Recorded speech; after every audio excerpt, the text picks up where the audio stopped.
Since the end of last year's ordinary AGM, the Supervisory Board, there have been changes in its composition.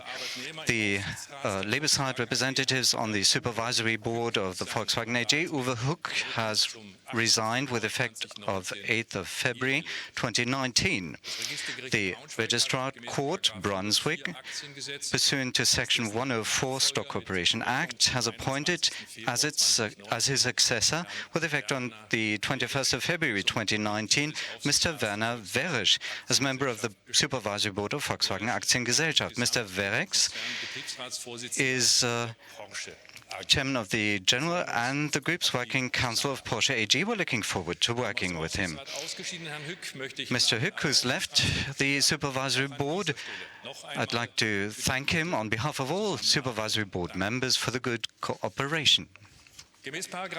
Pursuant to Section 11, subsection 2 of the Articles of Association of Volkswagen Aktiengesellschaft, in addition, the term of office of the members of the Supervisory Board ends, and this applies to Dr. Hessa Sultan Al-Jaber and Dr. Hans-Michael Pirch and Dr. Ferdinand Oliver Porsche.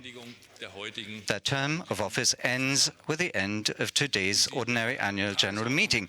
As you can see from the agenda, the Supervisory Board proposes to this annual general meeting, with effect of the end of this ordinary AGM on this day, the following persons to be appointed: Ms. Dr. Hessa Sultan Al-Jaber, Dr. Hans-Michael Pirch and Dr. Ferdinand Oliver Porsche for a full new term of office. So until the end of the annual general meeting to decide on the approval of the acts of management for fiscal 2023 into the Supervisory Board. The Supervisory Board has asked Dr. Al-Jaber, Dr. Pirch and Dr. Porsche that they have the time to sufficiently contribute to the work of the Supervisory Board. Dr. Hans-Michael Pirch is the greatest shareholder of Volkswagen Aktiengesellschaft, and due to his long-standing experience for different other companies within the Volkswagen Group, has special experience and knowledge in the business fields of this company, which, according to the conviction of the Supervisory Board, will in the future also be available in the interest and to the benefit of this company. The Supervisory Board, for this reason, has resolved, after long deliberations and detailed discussions, to propose Dr. Michael Pirch for re-election to the Supervisory Board, although he has reached the age limit of 75 years stipulated in the rules of procedure. In the annex to the agenda, you find the CVs of Dr. Al-Jaber, Dr. Pirch and Dr. Porsche annexed, and the proposals and explanations on the proposals for re-elections. All have already declared that they accept the appointment to their office in the case you should resolve to do this. So much on the changes of the composition of the Supervisory Board. Ladies and gentlemen, as already mentioned, fiscal 2018 for the Volkswagen Group and the Supervisory Board was characterized by the further development of the management structure. The diesel resolution was another area of focus. Exceeding this, the Supervisory Board looked into the implementation of the electro campaign, the electrification of the fleet, the digitalization and the implementation of new business models. Regularly, during this fiscal year, the Supervisory Board intensively looked into the situation and development of the company, corresponding to the mandate which encompasses us following the law, the rules of procedure and our articles of association. We regularly monitored and supported the Board of Management in operations and questions of management of this group. We, of course, took into account the recommendations of the German Corporate Governance Code. Codex. For all decisions that were of great significance for the group, we, the Supervisory Board, have been consulted. In addition, we discussed strategic matters with the Board of Management. Considering the upheaval of our automotive industry, the past fiscal year had particular significance, particularly since the transformation of Volkswagen and the entire motor industry is in a phase of growing risks from the national economic development and political uncertainty. Let me just mention the trade dispute between the great economies of the US and China, and the still unresolved topic of the Brexit and the ever more pressing carbon emissions regulation, not only in Europe. This requires an unknown measure of flexibility from companies and their management, particularly in strategic matters. It is expedient to permanently and critically ask how to realign your own position and the strategic direction the company takes. We're faced with a huge challenge, not only to master the system change towards electromobility with its manifold repercussions, but concomitantly, we must also prepare the next wave of transformation, the digitalization, and in conjunction with this, the stronger development towards a company for which software in the future will be a central linchpin factor. Both requires massive investments. The Supervisory Board, in this conjunction, must also take great care to provide the necessary resources for the implementation of the strategic decisions to be implemented. The Volkswagen Group continues to have at its disposal tremendous financial clout, as you can read in our management report. And we are boldly and decisively using it to secure our competitiveness and our ability to master the future. For instance, to implement our electrification campaign, we have provided funds and opened this avenue. However, our funds are not unlimited, and therefore we must prioritize and consider carefully. And these far-reaching decisions have to be taken with circumspection in this insecure and uncertain environment. It is not about our strategy and the financing of its implementation alone, but last and not least, it is about matters of leadership, the employees and the organization, matters which are of great significance and impact for the enterprise as a whole. Such decisions must be intensively prepared with circumspection, and sometimes there is intensive deliberation needed to have all parties on board and supporting these important decisions. This applies for the Board of Management and the Supervisory Board, just as for the discussions between the Board of Management and the Supervisory Board. I believe I can speak on behalf of my colleagues and for myself, of course, in saying that these discussions have been led with all seriousness and bearing in mind how serious the decisions are.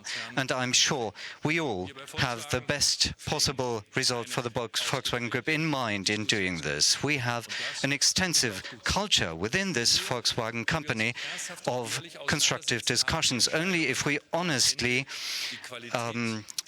look into all matters here will we have the quality and also the reliability of the decisions which we need to lay the foundation for this dynamic change which we need in the Volkswagen Group. Ladies and gentlemen, this change is happening and the Supervisory Board regularly is updated on this. The Board of Management regularly, promptly and comprehensively informs us in writing or in person on all matters of relevance to the company relating to its strategy, the business development, and the company's planning and position. This also includes the risk situation and risk management. In this respect, the Board of Management also informed the Supervisory Board of further improvements to the risk and compliance management system. In addition, the Supervisory Board received information about compliance-related topics and other topical issues by the Board of Management on an ongoing basis. In all cases, we received the documents relevant to our decisions in good time for our meetings. And what's more is that we received a detailed report from the Board of Management on the current business position and the forecast for the current year. Any deviations in performance from the plans and targets previously drawn up were explained in detail by the Board of Management, either in person or in writing.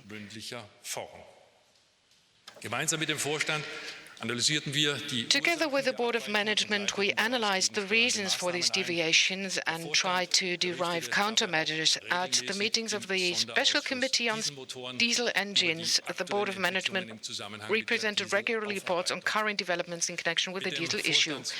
In addition, the Chairman of the Supervisory Board consulted with the Chairman of the Board of Management at regular intervals between meetings to discuss important current issues. Apart from the diesel issue, they included the Volkswagen Group's strategy and planning, its business development, and the risk situation and risk management, including the questions concerning integrity and compliance of the Volkswagen Group. But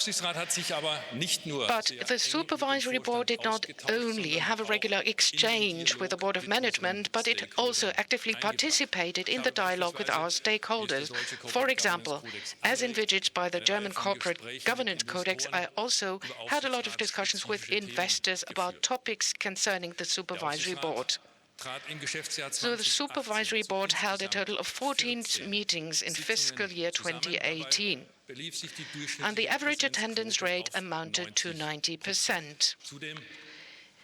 In addition to that, particularly urgent matters were discussed in writing or by using electronic means of communication. All the members of the Supervisory Board participated in more than half of the meetings of the Supervisory Board and the committees that they are members of. During the last fiscal year, 4 out of the 5 committees of the Supervisory Board met. The Executive Committee held 13 meetings in total. The Nomination Committee met once. The Audit Committee held 5 meetings in the course of last year, and the Special Committee on Diesel Engines held 4 sessions. The great number of meetings of the Supervisory Board and its committees goes to show that the Supervisory Board intensively supervised and consulted the Board of Management also throughout the fiscal year 2018. The Mediation Committee did not have to be convened at all in the year 2018. You will find a detailed description of the meetings of the Supervisory Board and its committees in the annual report on pages 12 to 17. Ladies and gentlemen, the Board of Management and the Supervisory Board issued their annual declaration on the 16th of November 2018, according to para 161 German Stock Corporation Act, on the recommendations of the German Corporate Governance Code. An explanation of all the deviations compared to this compliance declaration can be read up in this declaration.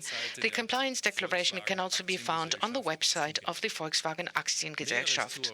Additional information on the corporate governance of the company and the implementation of the recommendations and ideas of the German Corporate Governance Code can also be found in our Corporate Governance Report. This can be found on page 59 and following in our annual report. The report submitted by the Board of Management on the relationship to affiliated companies was approved and audited by the auditor of PricewaterhouseCoopers. The Supervisory Board also reviewed this report and approved the results of the auditor. The Supervisory Board mandated PricewaterhouseCoopers also to audit the comprehensive special non-financial report for the fiscal year 2018. This report is based on the Corporate Social Responsibility Directive of the European Union. It is the overarching objective of this target and the report to bring about more transparency on ecological and social aspects of companies within the EU. Upon completion of its own examination, the Supervisory Board approved of the results submitted to it by PricewaterhouseCoopers on the combined special non-financial report 2018 and raised no objections. I would also like to draw your attention to the report on the Supervisory Board. As mentioned before, you will find it on page 12 following within the annual report. Dear shareholders, the members of the Board of Management received a total remuneration according to the German Commercial Code amounting to a total of 50.3 million euros. The approach for the remuneration of the Board of Management decided upon 2 years ago during the ordinary general shareholders meeting in 2017 has not been changed ever since. Ladies and gentlemen, let me draw your attention to the diesel issue, which has kept us very busy also during the last fiscal year. We put a very strong focus on optimizing our structures and processes in such a way that comparable incidents cannot happen anymore. This is why we intensively try to make sure and make a major effort in order to bring about integrity and compliance as a main guideline for all our activities within the Volkswagen Group. Furthermore, we are very happy about the fact that we have managed to meet tremendous challenges in the course of last year with regard to the diesel issue. In June 2018, against the Volkswagen AG, due to the ongoing administrative fine proceeding, an administrative fine order was issued by the public prosecutor in Brunswick amounting to 1 billion, and thus the proceedings were terminated. Volkswagen accepted the fine and decided not to seek any legal remedy. In October 2018, the public prosecutors in Munich issued an administrative fine order against Audi AG amounting to 800 million euros. Audi also accepted the fine order and refused to lodge an appeal. A couple of days ago, the public prosecutors in Stuttgart issued an administrative fine against Porsche AG amounting to 535 million euros. Also, Porsche AG decided to accept the fine and did not seek any legal remedy. Thus, all the so-called NOx proceedings against members of the group have been concluded. The boards of management of Volkswagen Aktiengesellschaft and Audi Aktiengesellschaft and Porsche AG had to take a final decision on the fine orders, and all the members of the board of management decided that despite the major financial repercussions that these fines had, it was in the interest of the company to accept the administrative fine orders. In this particular fashion, we managed to terminate all the NOx proceedings against Volkswagen AG, Audi and Porsche, and we have thus again managed to restore legal certainty. This was particularly important because we wanted to show that the Volkswagen Group adopts its responsibility in this regard. The Supervisory Board concerned itself with the administrative fine orders issued against Volkswagen AG and Audi.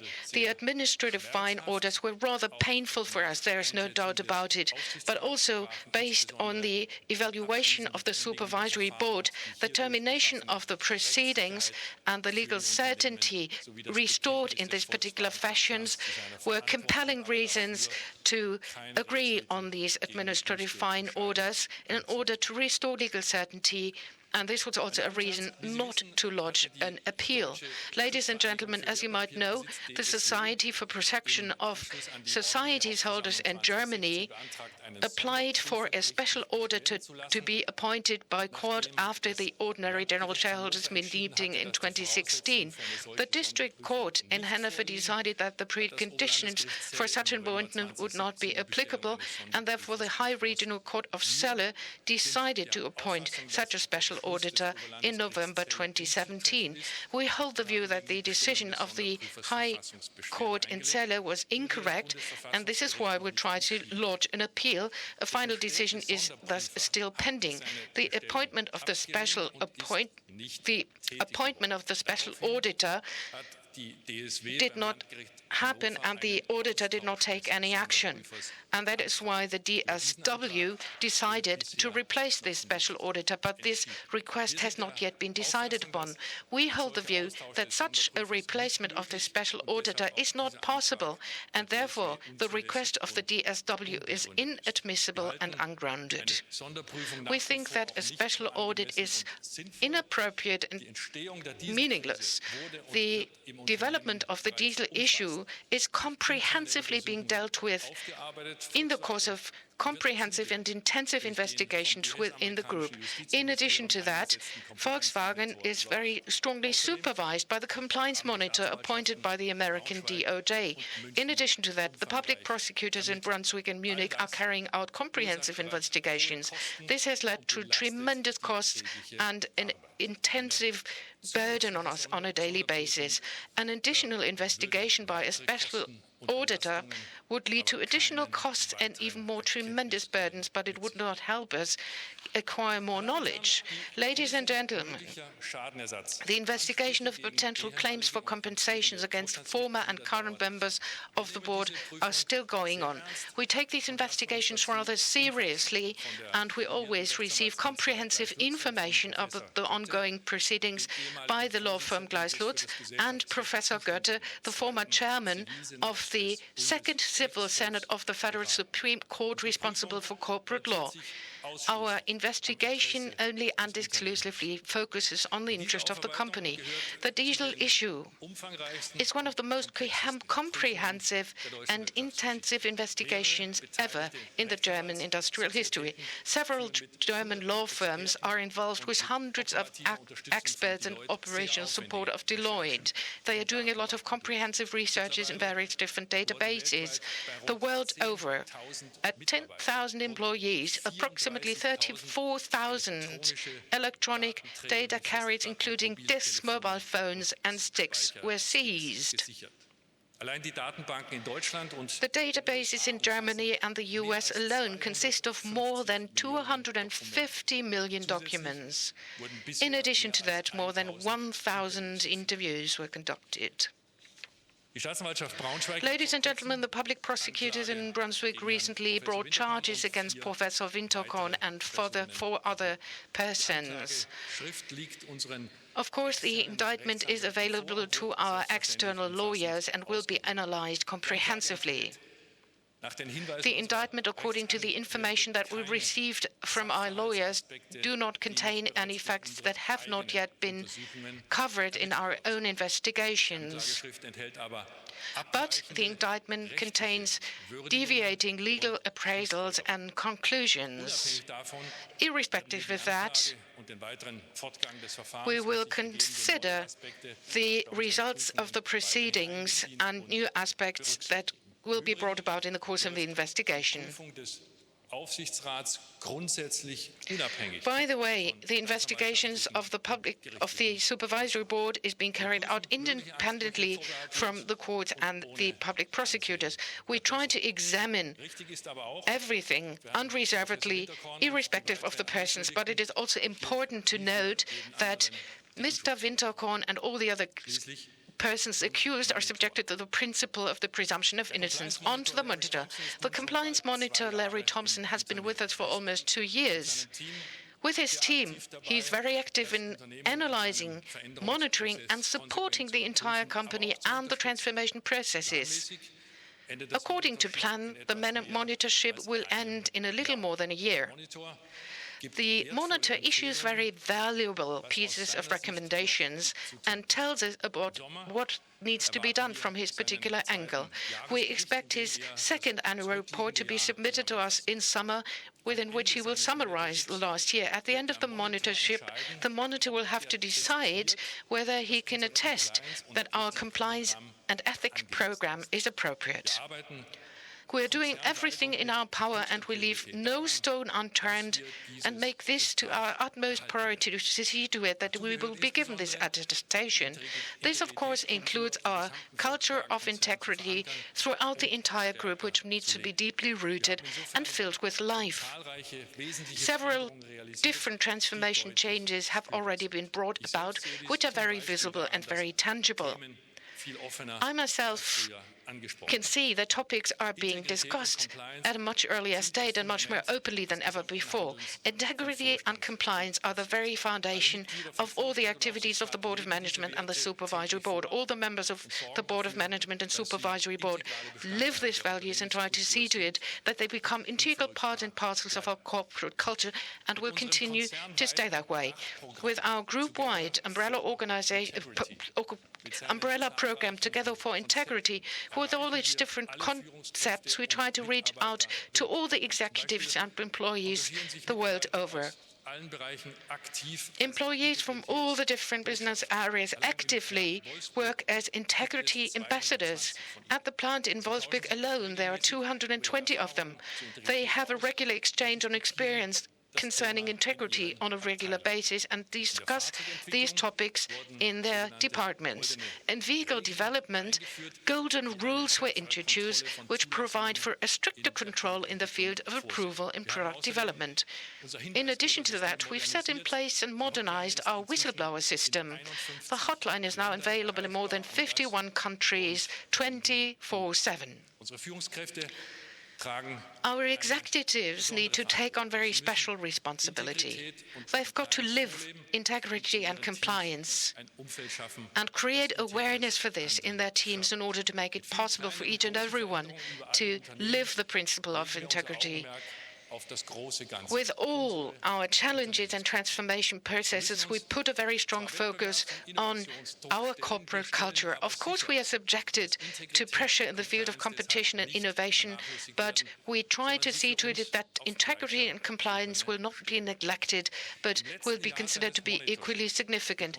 During the last year of his monitorship, Larry Thompson will probably provide us with important new ideas. The Supervisory Board observes the work of Larry Thompson and his team very closely. I think the discussion with him is extremely effective and productive, and I would like to thank him most cordially for his valuable contributions. It is our objective to see to it that the monitorship is considered to be a successful milestone in coming to terms with the diesel issue. That's what we're working on a daily basis. Ladies and gentlemen, the Board of Management and the Supervisory Board, independently from each other, reviewed and discussed the motions for resolutions to be submitted to you in the General Shareholders Meeting to approve of the actions of the members of the Board of Management and the Supervisory Board for the fiscal year 2018. In this regard, the law firm Gleis Lutz provided a lot of consultancy. Professor Goethe, the former chairman of the Second Civil Senate of the Federal Supreme Court responsible for corporate law, were approved of. The Supervisory Board decided to propose the General Shareholders Meetings to postpone the approval of the actions of the member of the board, Rupert Stadler, due to the pending investigation on the diesel issue. And all the other members of the Board of Management are to be given approval for their actions in the fiscal year 2018. In this particular fashion, we would like to express our confidence and trust in the actions of the Board of Management. In addition to that, the Supervisory Board decided to propose the approval of the actions of all the other members of the Supervisory Board. Of course, there were also some changes within the composition of the Board of Management.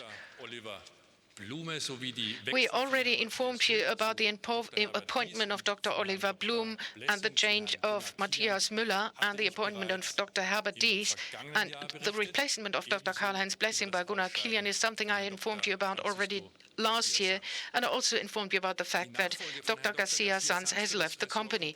The successor of Dr. Garcia Sanz in the field of components and procurement will be Dr. Stefan Sammer with effect of the 1st of September 2018. With effect of the 2nd of October 2018, Rupert Stadler has left the Board of Management of the Volkswagen AG and Audi AG. His successor as a member of the board of Volkswagen AG and as a chairman of the Board of Management of Audi AG, with effect of January 1st, 2019, was Abraham Schott. Mr. Schott in the Group Board of Management is now responsible for the brand group Premium. Since June 19, 2018, Mr. Schott took over the chairmanship of the Board of Management. He also participated as a guest in the meetings of the Board of Management of Volkswagen AG. On the 10th of January 2019, Professor Dr. Heitzmann retired from the Board of Management of Volkswagen AG. Die Verantwortung für den Geschäftsbereich China übernahm im Konzernvorstand. Within the group board from the 11th of January 2019 onwards, Dr. Diess was now held responsible for the Chinese market. On behalf of the Supervisory Board, I would like to thank all the members of the board and the Supervisory Board members who left for their commitments and the excellent results that were achieved. Ladies and gentlemen, thank you very much for your attention so far. Now I would like to ask Dr. Diess to take the floor and present the report of the Board of Management to us. Thank you very much.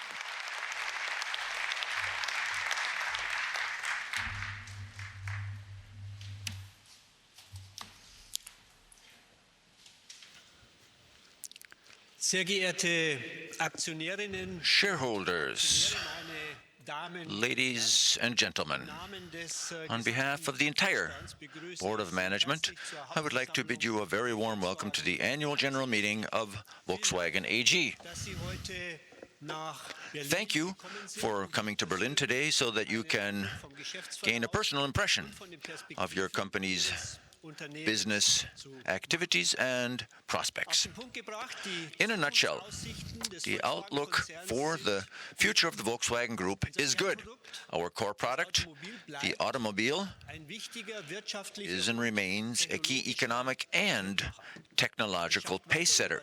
It continues to create innovation, growth, and prosperity in numerous regions the world over, and it keeps society mobile. At the same time, the car is undergoing a fundamental transformation towards electric mobility to digitally connected and, in the long term, to autonomous driving. All that makes our product even more technologically sophisticated and demanding, and it lends it new qualities. The car will be cleaner, much safer, and much more comfortable than it is today. And what's more, it will remain emotional and fascinating. Strong and aspirational brands will still be vital in the future for the purchase decision that our customers make for a car. We at Volkswagen believe this transformation harbors a huge opportunity, and we intend to seize these opportunities with a very clear plan for zero-emission driving, for connecting and digitizing our vehicles, and for new services. We are more resolved than our competition in shaping the future and driving the change. The foundation for all this is a successful and robust business. For the Volkswagen Group, 2018 was a good year with new all-time highs in our operating activities, and it was a year in which we took some important strategic decisions. For fiscal 2018, however, we must say that the diesel crisis was part of things once again. It is and remains a major watershed. So far, it has cost us some 30 billion euros. Yet the crisis also marked the beginning of our group's fundamental realignment in terms of technology, personnel, and our culture. We have a sound foundation as we head into the future with 12 strong brands for all segments and customer wishes, with a network of developers and experts who, day in, day out, turn in top-notch technological performance, with the motivated employees at our plants and with the sales team that is at home in all regions of the world and not only know our customers, but also take them seriously. And this is why in 2018 we developed better than the competition did. 10.8 million vehicles were delivered to customers in fiscal 18. Our brands launched more than 70 new models. Our sales revenue rose by 2.7% to 236 billion euros. We grew our profit before special items to 17.1 billion euros, and our return on sales was 7.3%, which was at the upper end of our target range. And that makes us one of the few automotive companies that was able to meet its annual forecasts. So the bottom line is that we improved our group's earnings after tax to 12.2 billion euros. The Board of Management and the Supervisory Board therefore proposed to the AGM an increase in the dividend, 4.80 euros per ordinary share and 4.86 euros per preferred share, which means that we intend to distribute a total of 2.4 billion euros to you, which is a payout ratio of 20.4%. Our stock price last year followed the decreasing market trend. The peak for the ordinary share was 188 euros, and the preferred share peaked at 188 euros and 50 cents. Currently, the ordinary share price is 150 euros and 30 cents, and the preferred share is at 148 euros and 60 cents. As a result, our conviction is that your company is still undervalued. We see there's plenty of potential to increase the company's valuation, and we intend to leverage that potential step by step. Ladies and gentlemen, 2018 was characterized by new regulatory requirements, including more demanding test cycles. In addition to that, we faced growing geopolitical uncertainties, such as in China or in the UK. And nevertheless, our business proved to be robust and resilient. This success was achieved by our brands and regions thanks to a strong team effort. They're all working to make the group more viable for the future and to enhance its performance. In nearly all areas, we were able to achieve improvements. And I would like to take this opportunity to congratulate our teams on that. Yes, I think they do deserve a hand. Volkswagen, our core brand, posted new records for unit sales and sales revenue, thanks, amongst other things, to many new products. The new version of the Touareg has been very well received. The brand's flagship SUV boasts impressive technology, design, and performance. For its size, the vehicle is very easy to handle and emphasizes our commitment to high-quality, innovative, and dynamic vehicles. The Tiguan still is also exceptionally successful. It is a vehicle that has sold just under 800,000 units. It's definitely become a global success. And in China now, it wins over customers under the Tayron name. The T-Roc and the new T-Cross expand our XUV portfolio at the lower end, that is, into the Golf and Polo class. And the Passat, too, still plays a key role for us. If you include all local variants and derivatives, around 1.5 million vehicles were sold last year, making it the world's highest volume sedan. In terms of productivity and efficiency, the brand has enhanced its competitiveness in the past few years. However, we still have great potential for improvement when it comes to lean administration and efficient production. Our Pact for the Future has already given us some initial success, and we now intend to systematically and rigorously build on that. Skoda is continuing to grow and posted an operating return on sales of 8%. Following the success of the Kodiaq, its smaller sibling, the Karoq, has also become a bestseller. The recently launched Kamiq rounds off our SUV range at the lower end, and thanks to great demand, Skoda's plants are operating at more than 120% of capacity, and that's why we are planning to build an additional multi-brand plant in Europe. We've conducted a thorough review of potential sites over the past few months, and at yesterday's Supervisory Board meeting, the decision was made to begin specific and concrete negotiations on the new plant with the remaining potential sites. In addition to that, Škoda will begin assuming more responsibility in the group, for instance, for the development and production of the new generation of the Passat family.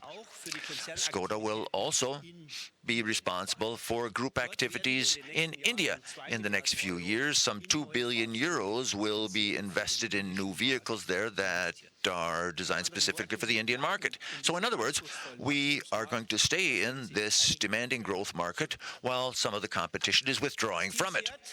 The SEAT team is proud of the most successful year in the history of the company. It increased deliveries by more than 10%, making SEAT Europe's fastest growing brand. It has already achieved a return on investment of more than 13%, which means that the return level is now acceptable. The return on investment will, in the group in the future, become our most important key economic indicator. SEAT attracts the youngest customers to the group with the Arona, the Ateca, and the Tarraco, which is built in Wolfsburg. And as a result, SEAT now has an attractive SUV portfolio. The brand assumes general group responsibilities too, such as in developing the North African markets and for our production site in Algeria. For Audi, 2018 was a challenging year. The switch over to the new test cycles temporarily restricted output and unit sales quite a bit. And also there was a change at the helm of the company. Bram Schott, Audi's new CEO, is also responsible for group sales management. The Audi team generated an operating profit before special items of 4.7 billion euros and an operating return on sales of 8%. With the introduction of the Q3 and the Q8, Audi has once again sent out strong signals in terms of products. Another highlight is the all-electric SUV E-Tron, the first electric car that meets the requirements of premium segment customers in every respect, and once again lives up to Audi's value proposition of Vorsprung durch Technik. Backed up by a well-filled product pipeline and its new design, Audi can look to the future with confidence. Porsche in 2018 once again set new all-time highs. Its operating return on sales was 17.4%, which is the best in the group and in the entire automotive industry. Oliver Blume is responsible not just for the Porsche brand, he's also responsible for group production and recently also became responsible for group quality. He's preparing the selection of the location for the new multi-brand plant that I just mentioned. And the new 911, Porsche's brand icon, has been further improved in all of the features that make the 911 a 911. With up to 450 horsepower, the 8th generation is more powerful than ever before and comes with a high number of driver assistance systems. It boasts the world's first wet mode, which means the car detects water on the road, prepares its control systems, and alerts the driver. Porsche is readying itself systematically to take the leap into electric mobility. It has made the decision to withdraw from diesel engines. Today already, more than 60% of European Panameras are e-hybrids. And with the Taycan, Porsche is launching this year its first genuine all-electric sports car. It will be the world's sportiest electric car.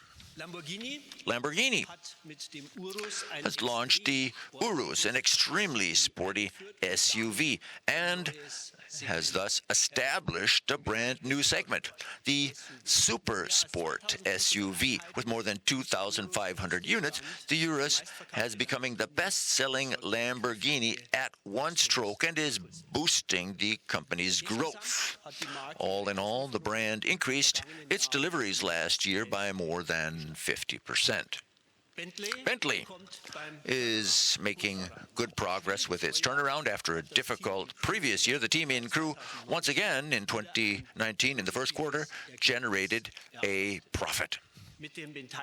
Its bestseller, the Bentley Bentayga, is also an SUV, and as of last year, it has been available as a hybrid version, which means that Bentley is taking its first step toward electrification of its product portfolio. The Volkswagen Commercial Vehicles brand in 2018 posted the second best result in its history. Its cooperation with Ford will in the future ensure the continued existence of the Amarok and open up new growth opportunities worldwide in the mid-size pickup segment. And discussions about further projects with Ford are going well. The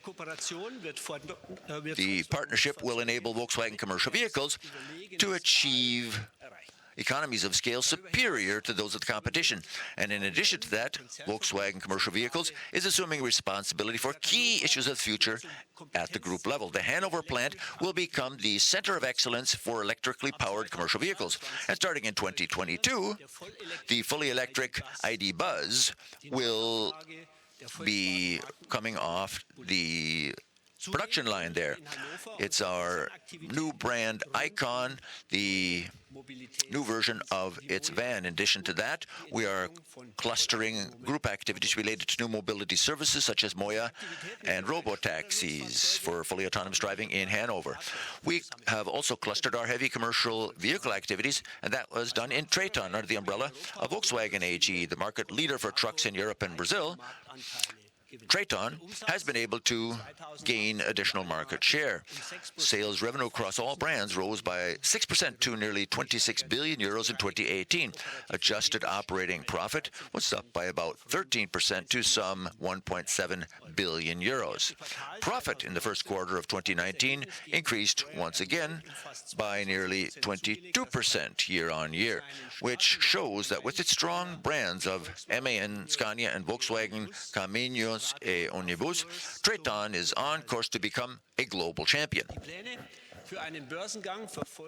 We will continue to systematically pursue our plans for an IPO, backed by approval from the Supervisory Board. The Board of Management resolved yesterday to go ahead with the planned IPO of Traton SE, and subject to further market developments, it could be done before the summer break this year in 2019.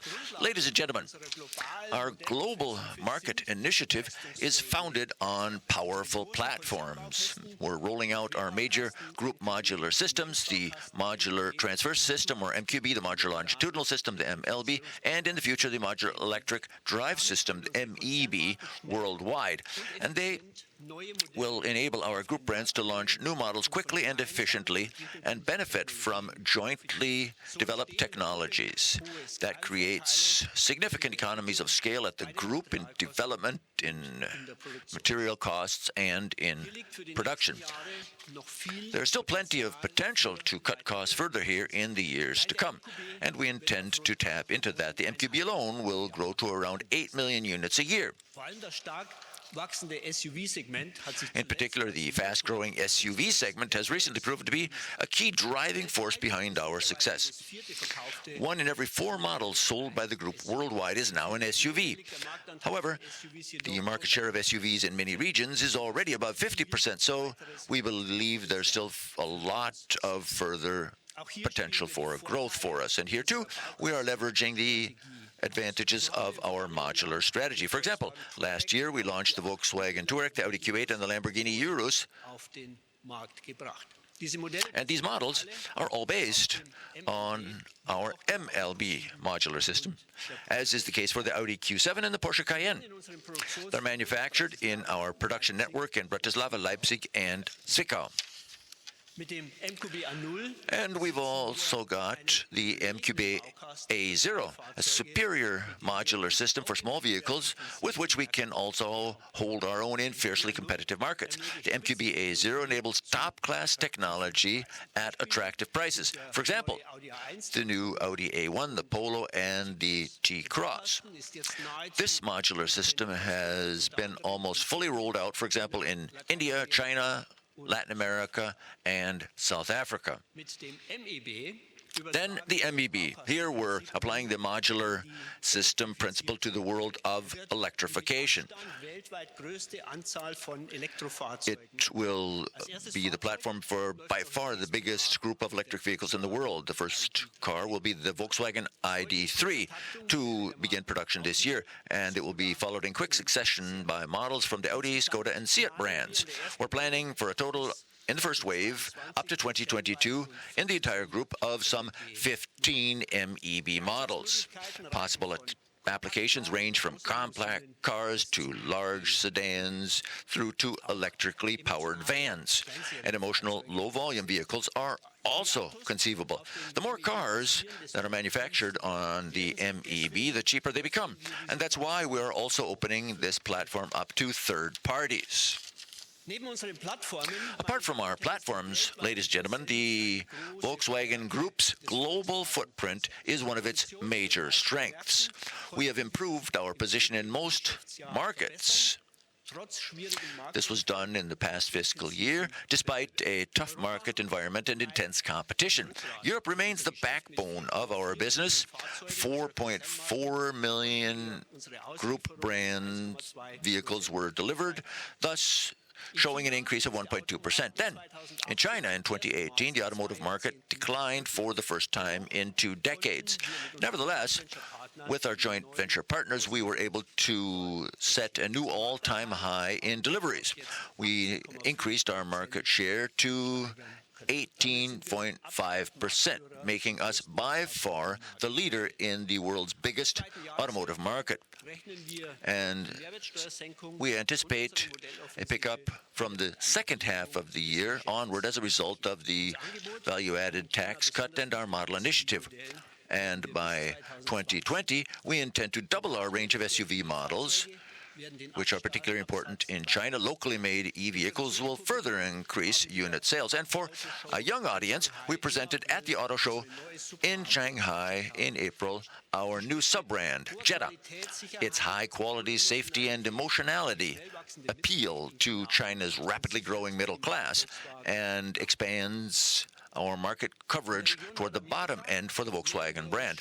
Then the North America region. Here we're gradually making headway toward achieving a turnaround. We reduced our unit sales in Mexico by just over 15% by deliberately withdrawing from unprofitable segments. In contrast, we increased deliveries in the U.S. by around 2%. With our new models, such as the Atlas and the long-wheel-based version of the Tiguan, we've stabilized our market position and even expanded it. We're also making significant progress in South America. The new Polo, the T-Cross, and the Virtus, which have been developed for the region, are the benchmark in this market. We are on a growth trajectory in Brazil, where we increase unit sales by over 13%. Our restructuring is gaining traction, and we're working to become market leader there once again. The situation in Argentina remains strained due to the ongoing economic crisis. We aim to locally produce vehicles tailored to market needs, which will help us get back into the black this year once again. Ladies and gentlemen, 2018 was all in all a successful year for the Volkswagen Group. And this is based on our strong team. And I'd like to take this opportunity, therefore, and I think it's also something I can do on your behalf, to express our sincere thanks to our more than 650,000 Volkswagen employees the world over.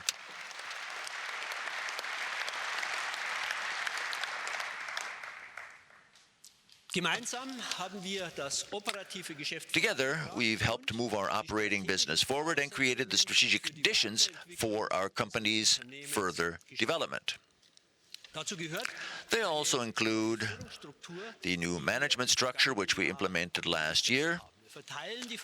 Responsibility for the group is now shared by several people. We make decisions, whenever possible, at the lowest level, close to actual operational activities. And the new brand groups for volume, premium, and sport and luxury also work in accordance with this principle. And in addition, individual brands are assuming overarching responsibilities for specific regions. The brand groups, the brands, and regions are in charge of operations. The group focuses on major synergies, the modular systems, our product portfolio, the cross-brand workforce in factories and allocation of vehicles to the factories, then sourcing and vehicle electronics and vehicle IT. The last 2 points in particular may reap the greatest economies of scale for the Volkswagen Group in the future, and we're already beginning to tap into them.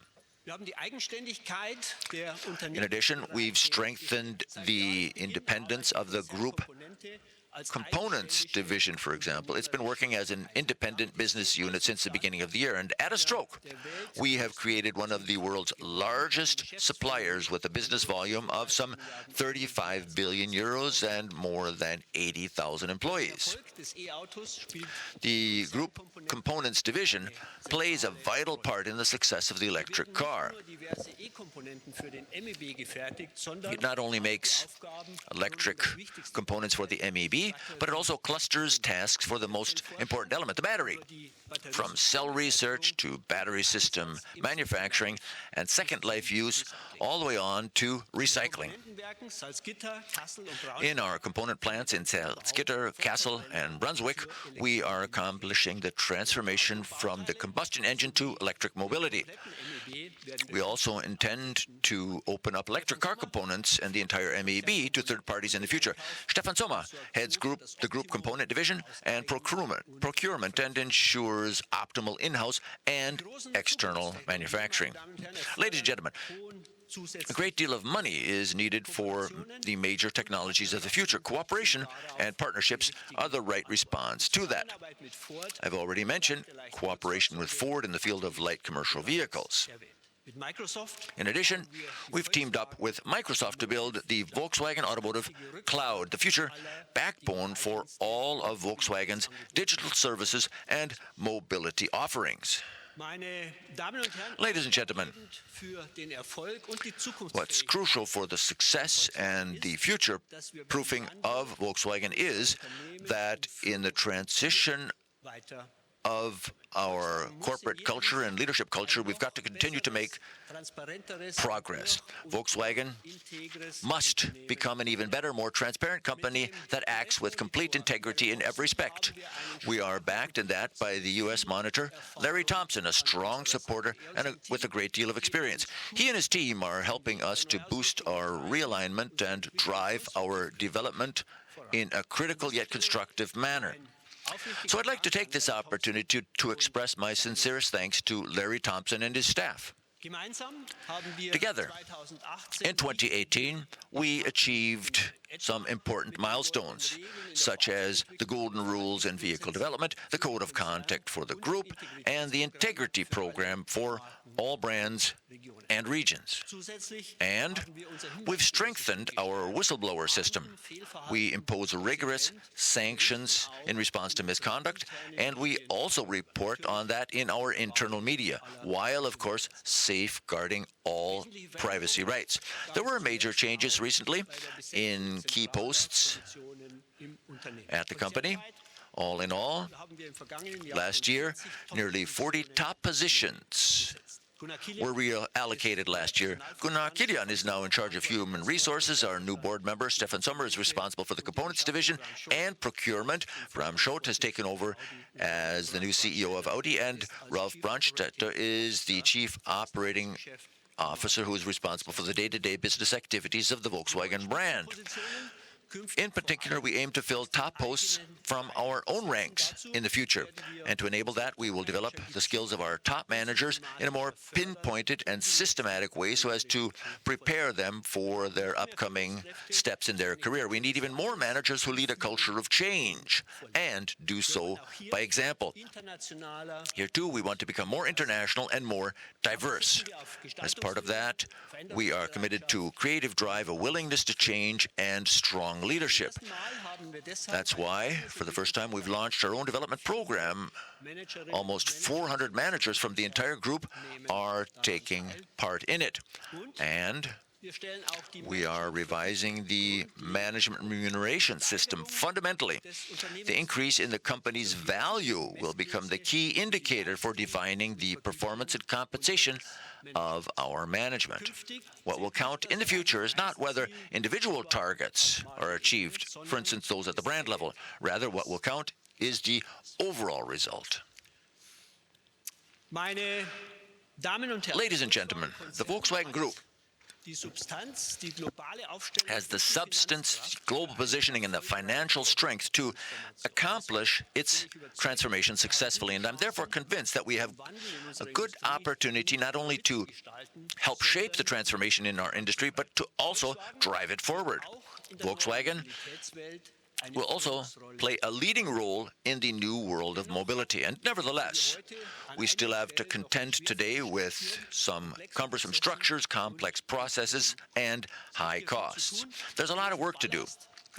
We cannot afford to have a lot of ballast weighing us down over the long term. And that's why we, and I myself, are setting a fast pace for transforming our company. We're speeding up implementation of our group strategy, Together 2025, and developing our objectives and performance indicators even further. The Volkswagen Group is becoming more transparent, more agile, more efficient, more innovative, and more profitable.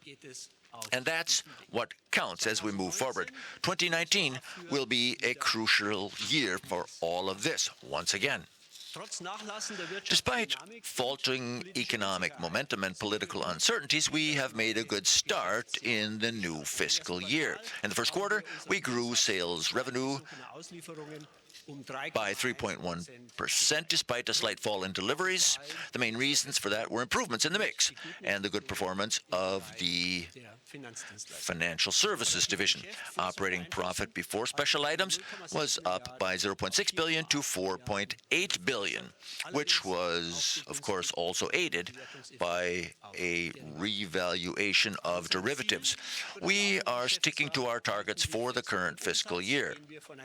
Sales revenues, we expect these to rise by up to 5%, and we anticipate an operating return on sales of between 6.5% and 7.5%. At all brands, we are conducting efficiency programs in order to safeguard our earnings and continue to fund the significant future investments under our own steam. That also includes a stronger focus on our core automotive business. And we are reviewing whether we are still the best owner for various businesses. We have made a start by resuming preparations of an IPO at Traton SE.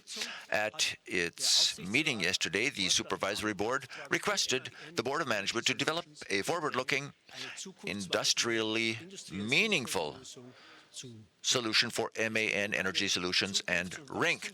The focus lies on opening future-oriented growth perspectives for mechanical engineering in the group, for instance, by means of a joint venture, partnerships, or a partial or full sale.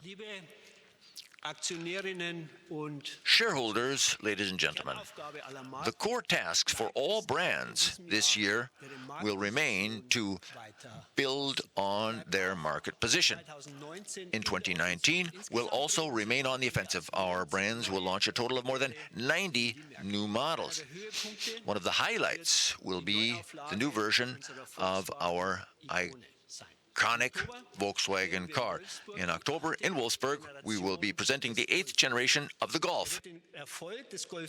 It will continue the success story of the Mark 7 Golf, which still basically wins all comparison tests the world over, despite the fact that it's at the end of its life cycle. We sold around 830,000 of them last year, so the Golf was, it is, a key vehicle for our group. The new version will again set the benchmark in the compact class in terms of consumption, fuel economy and CO2 emissions, driving comfort, workmanship, and connectivity. The car is fully connected and has, for the first time, a mild hybrid drive with gasoline, diesel, and plug-in hybrid versions and a range of 80 kilometers on one charge. The Golf offers a broad, cutting-edge drive portfolio. We can use it in just about all vehicle classes, in particular in markets where e-mobility is making a slower headway. The new Golf will also be available as a CNG model. We are the world leader for gas powertrains and better positioned in this field than the competition, and we will also continue to expand and enhance this technology. And nevertheless, we are pushing ahead with electric mobility. It is, for you as shareholders, too, by far the most efficient way to achieve decarbonization and the fleet-wide CO2 targets. 2019 will be a key year in our group-wide electrification initiative. The car must become clean so as to make sure that individual mobility remains possible for as many people as possible, and only then does automobility have a good future. And we're at a turning point. Climate change is the key challenge facing mankind. If we do not significantly reduce CO2 emissions, the consequence for coming generations will be devastating. As the world's largest car maker, our company in particular, has a special obligation. Some 14% of CO2 emissions worldwide stem from the transportation sector. This includes passenger cars and trucks, but also airplanes and ships. The vehicles alone from our passenger car brands are responsible for 1% of global CO2 emissions. We aim to bring that 1% down to 0% by 2050. We're committed to the targets set under the Paris Climate Agreement. By 2050, at the latest, the Volkswagen Group is to become CO2 neutral. That not only applies to our vehicles, but also to procurement, production, and administration. And to achieve that, our Board of Management has agreed on an initial comprehensive program of decarbonization. We are guided in this by three principles. First, making effective and sustainable cuts to CO2. Second, switching to renewable energy sources for power supply. And third, offsetting emissions whenever they can't be avoided. We are involving our suppliers, too, in our efforts to reduce the CO2 emissions of our vehicles. We're making CO2 emissions a core component of agreements with suppliers. For instance, production and delivery of the batteries for the Audi E-Tron is carbon neutral. The vehicle is built at the CO2 neutral plant in Brussels. Production of the ID in Zwickau, too, will be CO2 neutral.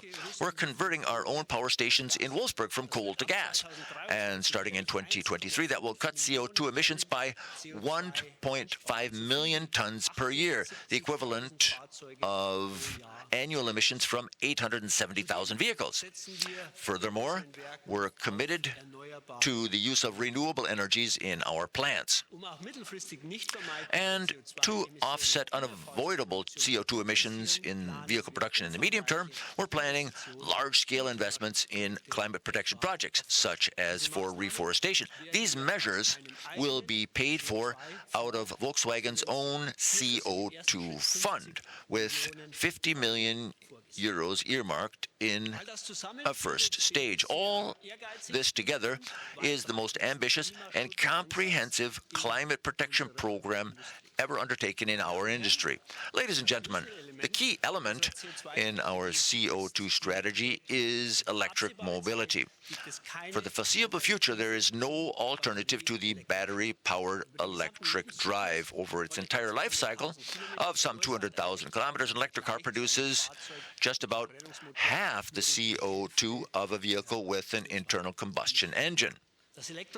The electric car is also far more energy efficient than other alternative drivetrains. The fuel cell or synthetic fuels may gain in importance over the medium and long term, and we continue to conduct research intensively on both of these options.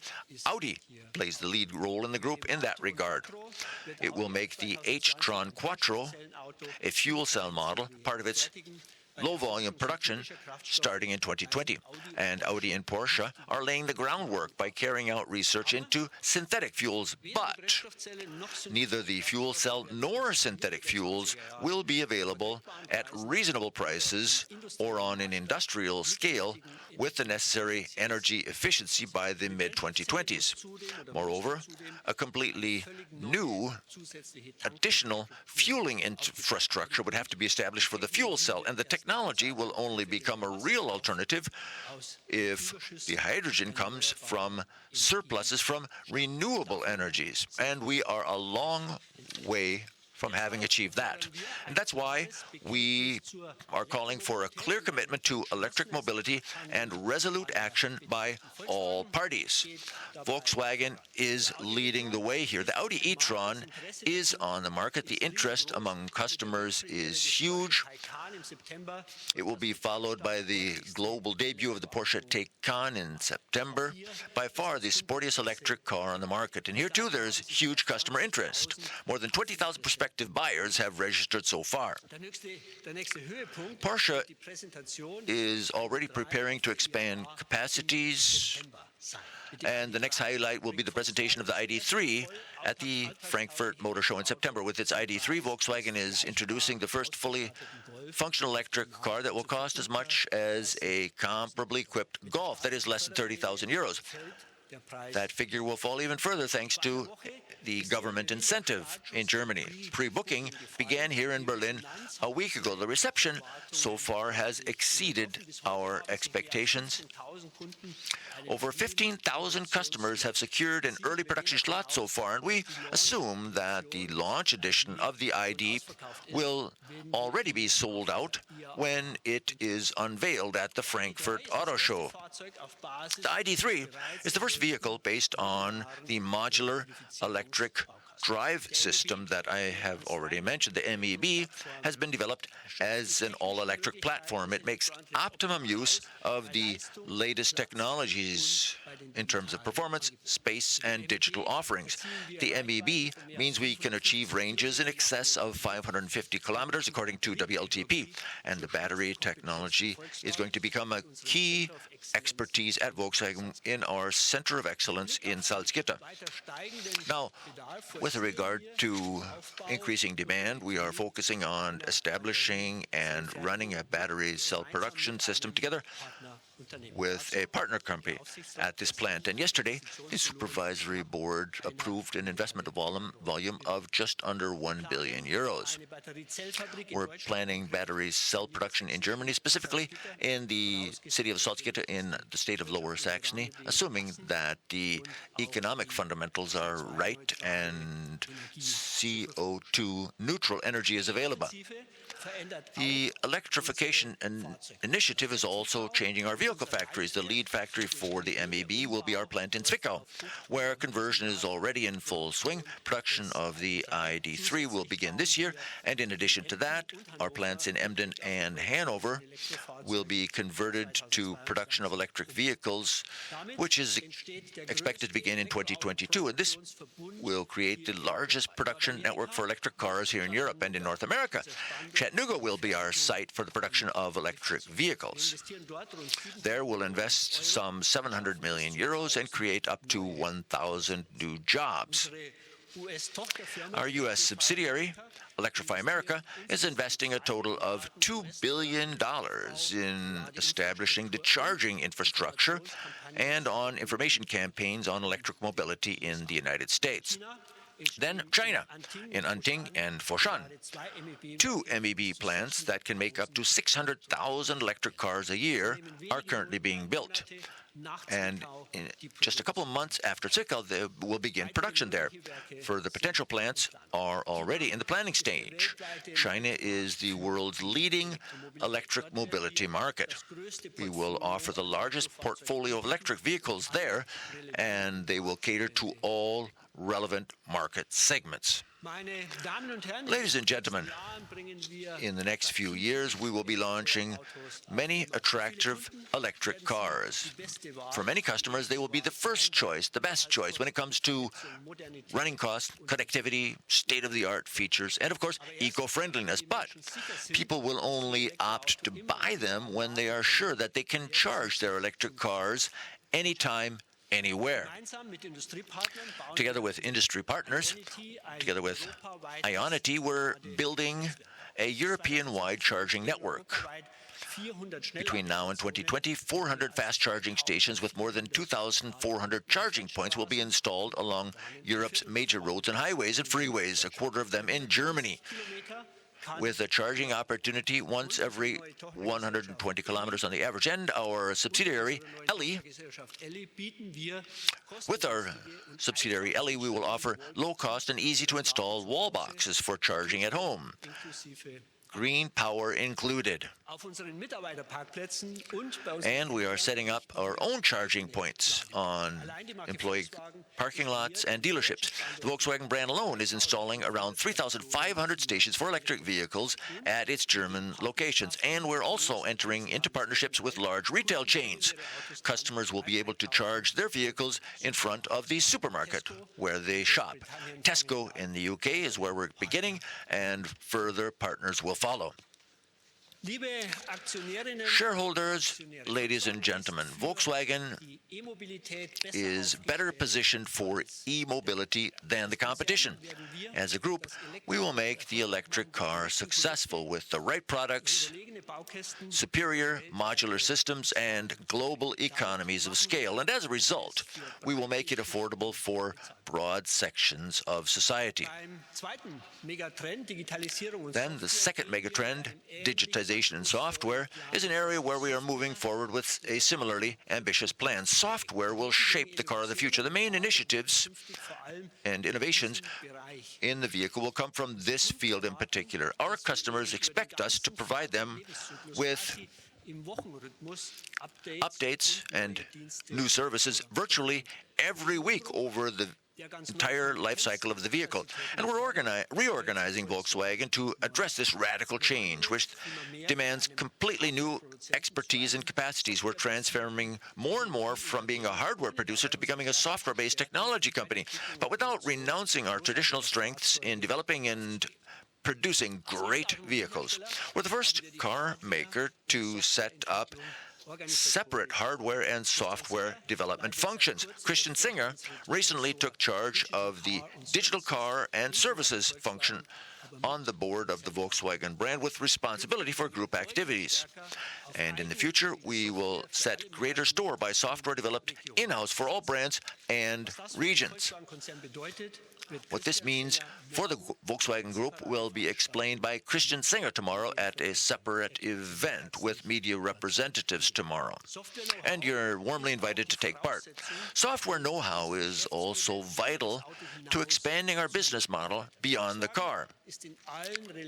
Looking into the future, Volkswagen already is represented in all relevant areas with pilot projects. For instance, with our Moya subsidiary. Moya and other shuttle services will be able to reduce traffic in cities and make it more sustainable. There was first Hanover, and now recently we started operating in Hamburg too. Specially developed shuttle buses made in Osnabrück and based on the Crafter are used here. They are a good complement to local public transportation. Ladies and gentlemen, the Volkswagen Group has picked up speed. In 2018, we have had a successful year. Our brands and regions made a good start in 2019. And with regard to the major issues for the future, electric mobility and digitization, we have taken some important strategic decisions. And we're working systematically and rigorously on eliminating our weaknesses. We are shaping mobility of the future. That is our aspiration. Volkswagen can do this better than any other automotive company. In 2019, we will see that the year is going to be an important stage on that road. We will also stick to our course in operational terms and do everything needed to make and meet our annual forecast. Then, in the long term, we want to become a stronger company for our employees, a more innovative company for our customers, a better and more environmentally aware company for society, and a more valuable company for you, our shareholders and our investors. So, in a nutshell, we want to become a Volkswagen that is valued and respected for the contributions it makes. We shape mobility for us and coming generations. I would now like to take this opportunity to thank you for your support and your financial commitment to Volkswagen. We're persuaded and convinced that it will continue to be worthwhile, and thank you for your attention.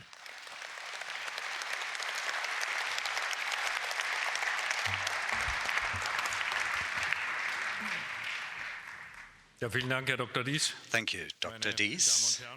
Ladies and gentlemen, at this juncture, I would like to say goodbye to all those who followed the proceedings of this annual shareholder meeting on the internet.